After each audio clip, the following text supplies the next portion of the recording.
आपल्याकडे संत कविता आली, पंडित कवींची कविता आली, शाहिरांची कविता आली। त्यानंतर सत्तांतर घडल्यावर ब्रिटिश राजवट आली। 1818 ते 1874 हा एक काळ आपण डोळ्यासमोर ठेवला तर या काळामध्ये मात्र मराठी साहित्यामध्ये लक्षणीय असं काही निर्माण झालं नाही।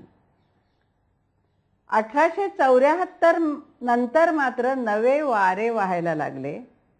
संतांची परंपरा आणि थोड्या प्रमाणामध्ये शाहिरांची परंपरा ही आत्मसात करून केशवसुतांसारखा नव्या धडाडीचा कवी हा 1885च्या सुमारास आला।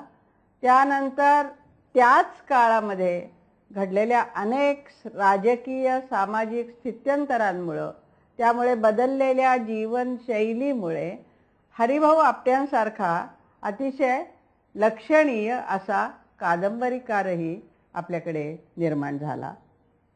आणि या एकत्रित प्रभावातून ज्याला आपण आज आधुनिक साहित्य म्हणतो ते आधुनिक साहित्य निर्माण झालं।